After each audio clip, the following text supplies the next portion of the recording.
In this episode, Munar 3 attempts to scoop up all of the materials bay and goose samples available in the moon's SOI.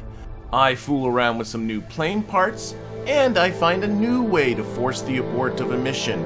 All of this and more is coming up right now. Okay, we got 8 minutes until I gotta go back to Munar 3. So in that 8 minutes, let's go into mission control, which is now tier 3. And we're going to grab everything we can grab that isn't going to expire very soon. So launch a Minmus space station? Sure. And especially if they have advancements associated with them. Launch a moon space station? Absolutely. Do a run to Kerbin station? Of course we'll do that at some point. Actually, it's not expiration, but duration I'm really looking at here, isn't it? It's duration, that's how long you have to do the contract. Do an altimetry scan of Eve. Yes, I'll want to do that. Do not have duration on that. I am limited. Oh, I gotta be a little careful. I do have a limitation of how many of the different types of contract. I don't have...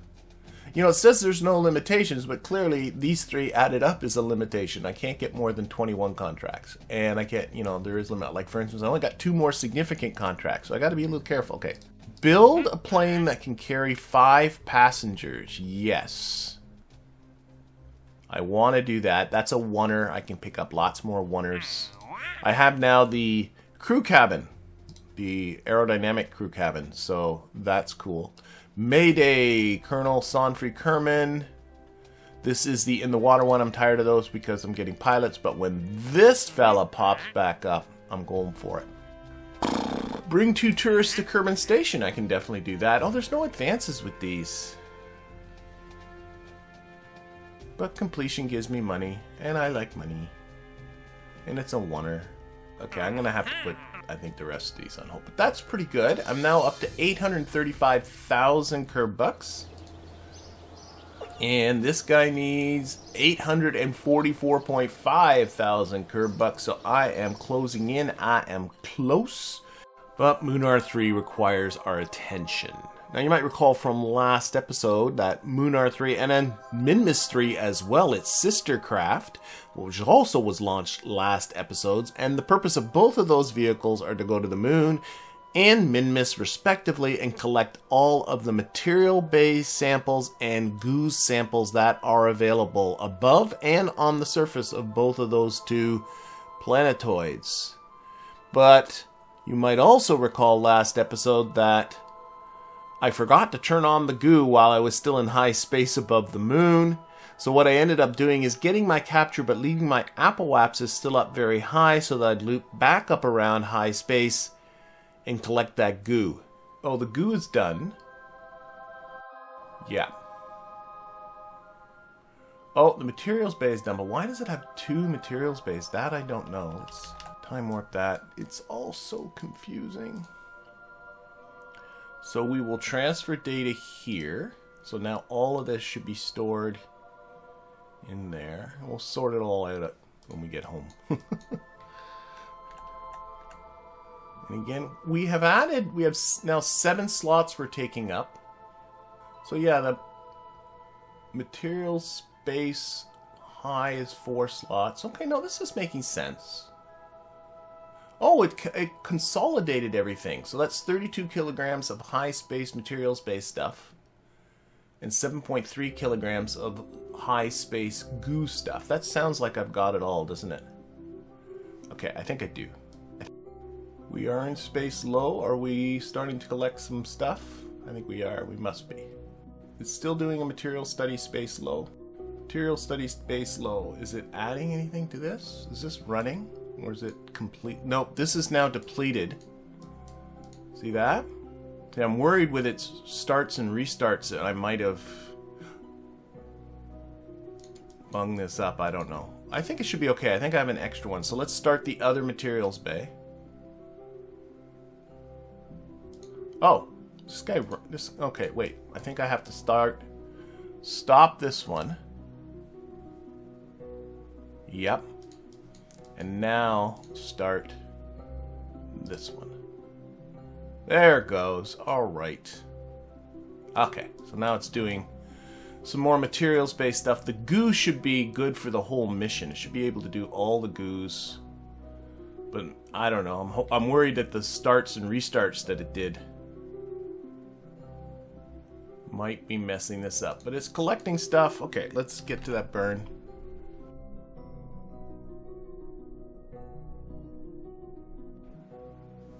Pretty close to 10 by 10, a little less than that all the way around, but that's okay. Burn complete, program ended, okay. Let's just, we aren't in the sun right now, but we shall be at some point. And this guy is still collecting. This is the one that's going to take the most time. It's going to take 16 minutes. I don't have anything happening in 16 minutes. No, I don't. So let's go until that's done. Another thing I can do soon too is put a relay network around the moon, which I have yet to do. So that's why, and then that'll take out these communication blackouts that we keep getting. I haven't been doing it because I've been so cash strapped, wanting to upgrade. Okay, that's it. So that should be. Oh man, I can't look at my data until. How's my goo doing? Goo is done, and it does not say depleted, so you're going to be able to get at least some goo from the surface. Okay, let's go to our signal is back. Oh, there we go. We got everything back. Okay. So, let's collect all our data up front. Once again, transfer data here. And that consolidates everything. So I got, yeah, 4 slots of moon high, 4 slots of moon materials below, and same with the goo, and I'm noticing the weights are the same for both, so I definitely have all that I need, and it's all in that front little container there, and I still got lots of slots available. So yeah, this guy's gonna go down to the surface, but I believe I need to do a correction burn with Minmus 3 first. Yes sirree, so let's do that. Oh, correction burn my butt. It's our transfer out to Minmus. I haven't done that yet. Alright, and we are off to Minmus. And I assure you this is a different craft than the previous one. See, this one has 2 communitrons for communication, while the other one had just 1. Other than that, I don't know, maybe, I might have shuffled, maybe. I might have shuffled some fuel around, but then again, I might not have. The delta V costs of landing on Minmus are very similar to the delta V costs of landing on the moon, so this is pretty much an identical craft. The only real difference in needs is the communication needs. That's good enough. Alright, okay, so we're going to need a little bit of a correction here. Very minor one, but then we'll get ourselves back to the moon. It really doesn't matter where we come down here. I'm just noticing my connection is, yeah. This is a bit awkward. And what is making it awkward is that we are doing this very close to a new moon. Not quite, but shoot. Right now I can't make any adjustments to my craft because my... Oh, I guess I could do this with a maneuver node. Maybe that's not a stupid idea. See, if I land... I could land in this zone here. I'm in the light. I will be communicating with Kerbin. The problem is I need to make my descent burn around here. But if I set that up with a maneuver node, we can do that without a communication link. That should be fine. Cannot add a maneuver. Oh my gosh, because I have no control. I can't. Okay, so we got to go to where our communication link comes. Fine, be that way. It won't let you set up a maneuver without having... I guess that kind of makes sense. How are you able to communicate instructions to the spacecraft to perform a particular burn unless you have a connection? Communication won't be... So it's going to start the descent on the communication shadow, but we will finish... we best finish once we have communications, or else we are in a lot of trouble. So we need to make a little bit of a retrograde burn here, but not going to be much. It makes no difference whatsoever where we land, because neither the goo nor the materials bay is biome specific. And I've honestly forgotten if that's the way it is in the stock game or if that's just a Kerbalism thing. But either way, I'm thankful for it because we just have to do this once. But I gotta run this program before I lose my communication link. Okay, I might as well just run the program as soon as the sun goes down, because the only reason I'm not running it right now is just to keep the batteries nicely charged. Once the sun goes down, that becomes irrelevant. And the sun will be going down before Kerbin goes down. Alright, so we're in the dark. Let's run our program. We still have an ability to back out of this, but as soon as Kerbin sets, we are locked to our course. This probe is now on its own. 3, 2, 1, go. Turn the thrust way down on that engine. I find the maneuver executor just works better that way on these really little burns. Alright, nicely done. Burn complete. How are we doing here? Yeah, you did a good job. You know what I really should do? I've yet to build myself a landing script. That would be, I think, a very, very nice thing to have. So we are now on a... Well, our periapsis is technically not 0, but at 96.5 meters, yeah. We are hitting the ground. So we'd best get a communication link pretty soon. We should be fine as soon as Kerbin comes up. As long as nothing happens between now and Kerbin's rise, everything should be fine. He says with such confidence. Oh, there we go. Yep, we got our signal back. Here, why don't we get our science ready too? Why? Oh, we can't lock on program. We can extend our landing gear now. I did put some blinky lights down here on the bottom, so hopefully we'll see the reflection of those blinky lights when we get close to the surface. Are we not that far away from Kerpollo 2? Sorry, where's my flags? Flags. Oh no, we're very close to where Kerpollo 2 put down. Not the flattest of terrain around here. That's what Kerpollo 2 discovered as well. How far are we? 30 kilometers. Maybe this zone here. How much horizontal? I got still a lot of horizontal speed. We've hardly done anything as far as killing speed goes. Let's, yeah.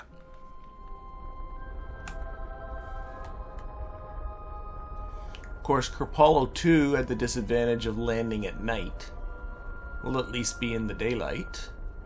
And of course, right nearby it as well is Munar 2.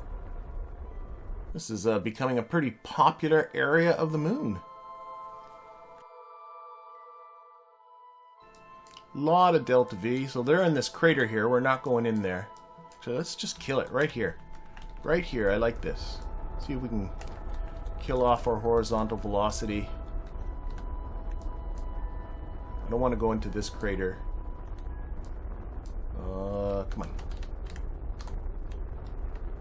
Still over 2 kilometers above the surface. I think I like this spot. Okay, cut it. We need to kill off some of that vertical speed too. We are not going pretty down pretty hard. Okay, whoop. Get that right on there. Okay, okay. How far? Kilometer up. Slow down here a bit.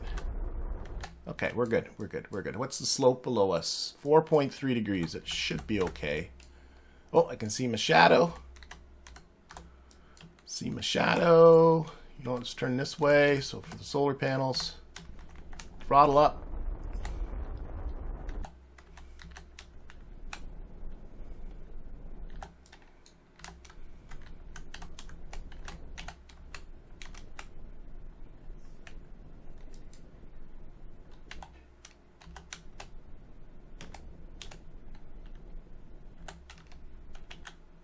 Nice. Stay up, stay up. Don't you dare think of falling over. Beautiful, beautiful, beautiful, beautiful. Turn the SAS off. I turned it there at the end so that the solar panels would be nicely exposed to the sun. That's why I did that little bit of a roll. And I am happy with the way the solar panels are. And I'm happy with the way this is sitting. And this thing is collecting goo. And a materials bay. That's the dead materials bay. This is the live materials bay. It's going to take about 20 minutes. This is my little goo container here. That one's going to be done first. I'm a little worried the goo's going to go dry because of its restarts that it did. But we'll see how it goes. Let's just check alarm clock, make sure nothing important is happening. The launch pad is going to be reconditioned. That's about it. So we can do some time warping. Ooh, I should have put an epileptic seizure warning on this flashy. Oh, that's exactly. Whoa, no. When I untime warped there, it kind of decided it was gonna stop that. Okay, the goo did deplete. So I didn't get the full goo. That had to do with the restart. Somehow that seems to something to be aware of. So I only have 3.24 kilograms of goo sampled for 9.6 science. And the other ones are 7.3. So I got less than half of the goo that was available. Oh well. The materials bay is still going though, so that's good. So yeah, you definitely want to collect these all in one go, not, you know, in a couple of restarts. It seems every time it restarts, it has a limited amount of restarts. I don't know, whatever. I'm not worried about it. We lost some science there, but so far I'm pretty happy with how this is going. And the materials bay is done. So that should be all the materials bay. So let's collect all of this up top. Transfer data here. All of this data now should be in that storage container at the top. It looks like it is. So on the landed on the moon, it does look like I got all of the materials bay, but I only got maybe about half of the goo would be my guess. All right. So now what we need to do is get ourselves back home. Now this I actually in the original plan had this was going to it separates right around here, and then this was going to be the little craft to go back to Kerbin. But to be honest, I got 284 meters per second still left in this, so it won't get itself into orbit, but I might as well use it. And electricity is still good. Yep, I might as well use it and just you know, just stage part up our ascent. So I need to, well, I think just punch it and head east. So east is that way. Yeah, let's do it. So boom. There we go. And watching that Applewaps. It's an Applewaps over 10 kilometers. You can put the gear back down. 72 meters per second left in this stage, so it is destined to crash back into the surface again. But that's okay, its job is done. Again, one thing I'm the most paranoid about. All of the... Wait. That material... No! Okay, transfer data here. Let's turn this stuff off. Stop that. I think it actually collected a little bit right at the end there. Okay, let's do this again. So you're there, you're there, you're there, you're there, you're there, and you're there. So when I saw that, okay, there we go. I think we're good. The thing I'm most paranoid about is that there's science left behind, and I'm just going to crash it back into the surface. Okay, we are closing in. Now this, it's not going to be able to circularize, but that's okay. We have another engine hiding underneath this. It's right there under that little cowling.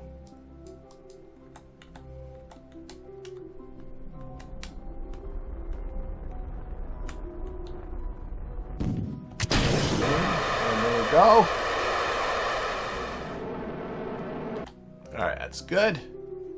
Solar panel exposure should be good. Okay, let's plot our trip home. And this is, by the way, the Spark engine. And if I've used it yet, I can't recall when that was. So this might be my first use of the Spark engine. Again, one of my favorite little stock engines. It just feels so funny to finally be starting to get. Even though these are not big engines, to suddenly feel like, oh my gosh, I'm getting these engines I'm used to again. Alright, that's it. We are on our way to Kerbin. What I should do, now that this is all finally taken care of, let's get ourselves back to the Space Center. Do I have my Mountain Rescue one? That's the one I'm really... I want this one. Okay, this one's still got a day to go. I'm hoping... No, yeah. So this will expire in a day. So in a day I should come back here. I really want to do a Mountain Rescue. But I want to go into the spaceplane hangar. Because I do have some new spaceplane parts, including things like the... Which one? This one, yeah. The Mark 1 cockpit. I should have the little crew cabin now. There it is there. Engines, I still think the only jet engines I have are the Weasley and the Juno. Don't have any good jet engines, but hopefully soon. But I got a contract. I think this was one of the ones I picked up. This one. Flight 120, crew 1, 5 passengers. So I got to build something that can hold 5 passengers. I'm assuming plus a pilot. Have at least 5 passenger seats. Can now build something that doesn't involve using stupid command seats to hold passengers, which always felt a little sketchy. And then we'll give this a test fly and we'll see how badly it crashes. This is going to crash spectacularly. There's just no freaking way. I need to get that. Oh, it's not as bad as I thought it would be. Oh,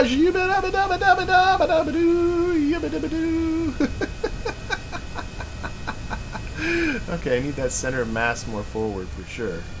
There we go. I think this is a serviceable job.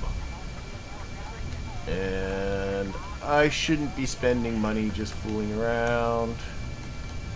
But what am I doing? I'm spending money just fooling around.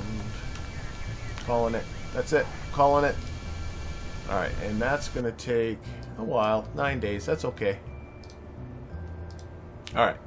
Let's get out to Munar 3. Saying goodbye to the moon. Still have 519 meters per second left in this vehicle. So once again, I probably overbuilt it because I was concerned with... I mean, this thing has now... Let's see here. Munar 3. Data. It has... Like, what's that? 32. 64. Another 32. So that's 96.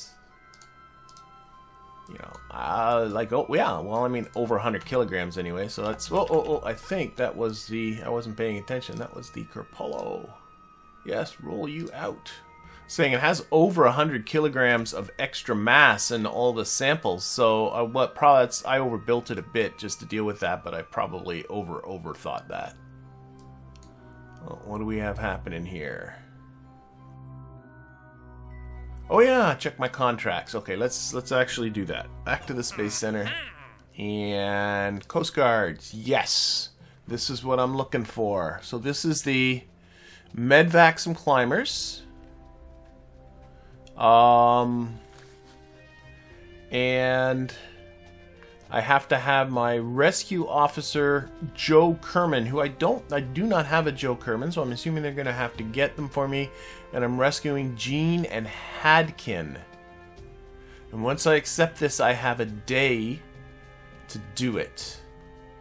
Now, let's make sure I'm not going to be cutting anything too tightly. I have to deal with Munar 3 first. I do. But I don't know. I got a lot of things happening in pretty close short order here. Okay, let's deal. Okay, let's jump to that ship. I have a day in which to accept the contract, and then once the contract is except that I have a day to complete it. But I do have a lot of things coming up in just the next couple of hours, so I should probably just get this stuff out of the way. Starting off with hopefully recovering this guy safely. That little booster, we don't need that anymore. Boom, let's put you on retrograde while I still can. And let's arm the parachutes there. Parachutes are now armed. I can't retract the solar panels. Turn the SAS off. I can't retract the solar panels, so they're going to break off. But to be honest, even if I could retract them, I'd probably leave them out because I enjoy watching things break. But the parachutes are armed. They are. So even if I start to lose control... Oh! Okay, that was just the solar panels. I'm good. I did test this thing on descent. I did. And it was stable. The antenna's broken off. That's fine too. I did test this thing to make sure it would orient itself with the heat shield down. It's a pretty big heat shield. It's a 1.25 meter heat shield on a basically 0.625 meter probe. So it should be protecting it very well.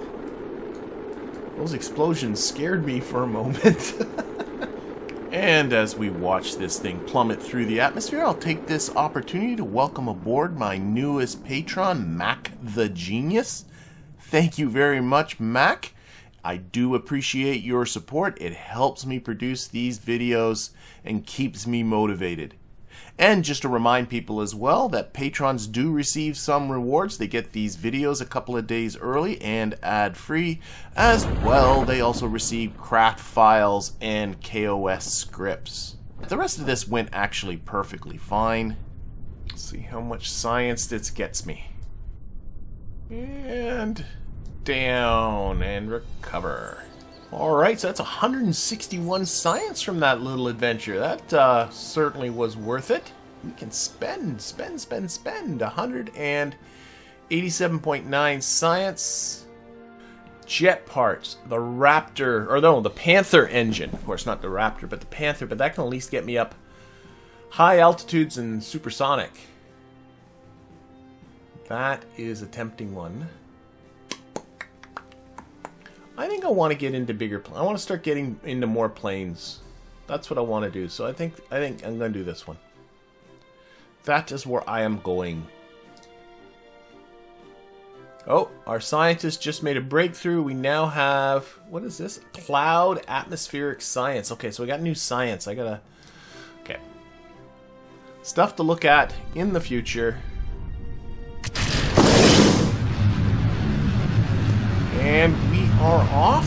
The launch of the Kerpollo 3. And I know right now it looks very, very similar to the Kerpollo 1 and the Kerpollo 2. Definitely the lifter is exactly the same. And in fact, the whole vehicle is very similar. Though I did make some tweaks, and I will point P20 nose out once we get ourselves into orbit. Let's take a look at our crew. Well, here's a familiar looking face when it comes to these Kerpollo missions, because she's been on every one of them. That is Madby. Madby had to be on first two goes of the Kerpollo because we had a contract that had to do with her. Now she's on because she is my only engineer on the surface. Another 6 days and Bill will be done with his 60-day mission in space. We'll get him back down and that will be good. That'll have another engineer. Also along for the ride we have Colonel Themon Kerbin. This is really Colonel Themon's biggest mission. He got rescued from the sea a few episodes ago. He got a little bit of pilot training from Valentina a couple of episodes ago, and well, now we're all set to send him to the moon. This is going to be his first time in space, and also along is Bob. Bob is, although a bit of a veteran, he has done really little more than go into low Kerbin orbit, so this will be, I'm pretty sure, should look at his log. No, he has orbited the moon. I'm very sorry, Bob didn't need to short shift you, but now he is also on his way to Minmus.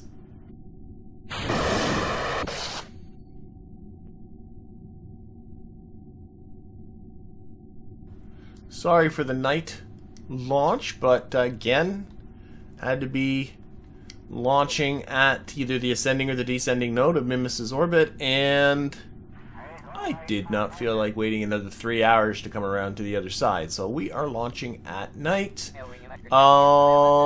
Contracts, you know, I haven't spoken about contracts yet. Only 2 contracts associated with the Kerpollo 3. One is to gather the surface deployed mystery goo. That is one of the instruments that the Kerpollo 2, due to its nitrogen issue, failed to be able and couldn't do any more EVAs, and so we weren't able to deploy that. So this is going to be our second go, except this time we do have a bit of a contract for it, so that's exciting. And we have a manned Minmus landing. We got people, we have Kerbals, put them on the ground of Minmus, and that will be done. Okay, we are coming up to our circularization burn. While that is coming up, let's take a look at what we have here. Really, the changes that I made are all on the inside. As I mentioned, the other one ran into nitrogen issues. So what I did is basically all the nitrogen before was stored in one place, which was in the command capsule. Now I have, is this one nitrogen? No, that one's oxygen. This one's nitrogen, and I have the partner on the other side. And same thing with the oxygen. I never had a second oxygen tank before, and then I started to realize, you know what, having all your resources in a single tank just begging for a leak, not a good plan. So having a redundant oxygen tank and redundant nitrogen tank, probably not a bad idea.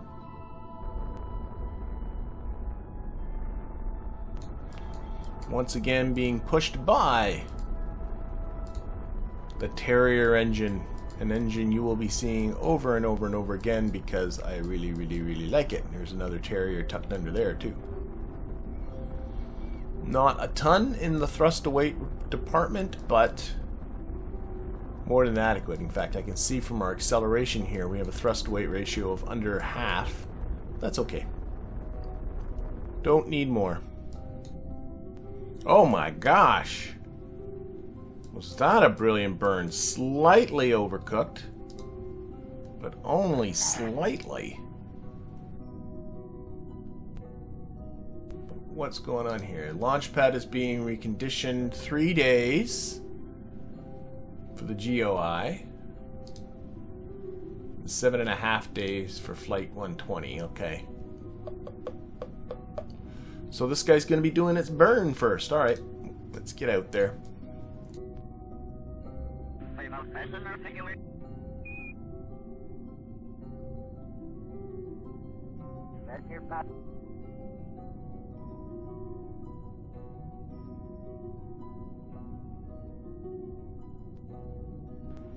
Food reserves are getting low, but they're not getting low because, yeah, they gotta eat these. Oh! Oh my god! Okay, we're abandoning this. Oh my god, I cannot believe I'm so stupid. So I was bragging so much about how similar this was to the Kerpollo 2, which it is, but I did not adapt how much food and supplies they had. And it's a couple of weeks to Minmus him back rather than a couple of days. Okay, we are deleting this maneuver node. Is it possible for me to get back? Dang. What an idiot. Oh my, okay, contract, go away. Contracts, we're bailing on contracts. Oh my gosh. I have not killed a Kerbal yet.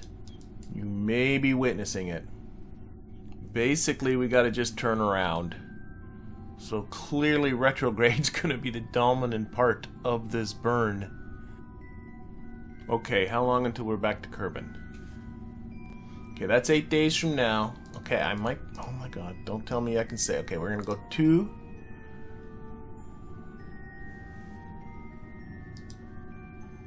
Okay, we're gonna really... I got a lot of Delta V. I mean, I can say that much. Right, we have 2 kilometers of Delta V. I could do a straight plummet back to Kerbin. But then, what if I just point it out radially to give an arc to this? Boy, this is so hard. Okay, let's get rid of all the distracting information. There we go. Okay, that gets me back in... okay, wait. I can do this. That gets me back in 3 days. We're coming around the other way. I'm completely flipping my orbit about. Okay, let's try the other way. That's the kind of thing I'm talking about. Okay, we're going to get this maneuver so it's really close to us.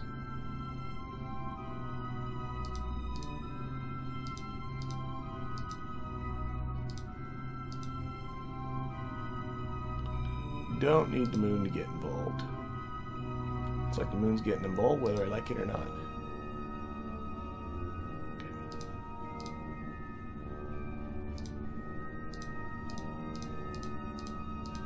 Let's get this to the point where...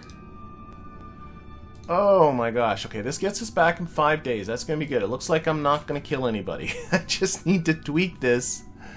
Oh my gosh. So we can't abort. This is going to be a straight out turnaround abort situation. So we're going to perform this burn. Turn around. This gets us back. Our periapsis is in 5 days and 2.5 hours. We have 6 days and 5 hours worth of water left. That's our limiting factor by the most. Oh my gosh. A little bit of sweating there, but they're gonna be fine. But oh my gosh, okay, I am now 1 for 3 with these Kerpollo missions. Okay, this burn's coming up in 57 minutes. You know, for someone who needs money and needs to fulfill contracts, you know, blowing money on vessels like this, these aren't cheap, and not getting any kind of contract out of it, not the way to do this. Oh, stop being so happy, Bob. We're messed up and we're going home. I can't believe this is only 200. I guess our orbital speed is only 390, so we're, you know, we're going so slow way out here from Kerbin. It's easy to do this kind of ridiculous thing. Now this is kind of feeling like, you know, like when you watch a movie and say, we gotta go home, and they burn straight for home all the time. Well, in this situation, we're actually doing that, aren't we? Pretty darn close. Tomkin, I thought it was you who was gonna pack the snacks. Okay, well. Now let's put the blame where it really does lie. Oh my goodness. Well, I guess that leaves room for a Kerpollo 4, doesn't it? Alright, so burn's complete. Periapsis is about 35 kilometers. We're hitting the atmosphere in 5 days, 1 hour, and 23 minutes. And they have 6 days and 5 hours of water left. So we're good. As far as aborts go, this is at least a successful one. Though certainly not... certainly a stupid one. And with that rather ignominious conclusion, I think I am going to be drawing this episode to a close. Join us next episode where these folks hopefully will be returning to the surface safely, as well as a whole lot more. But in the meantime, I'm going to thank you for watching and hope to see you then.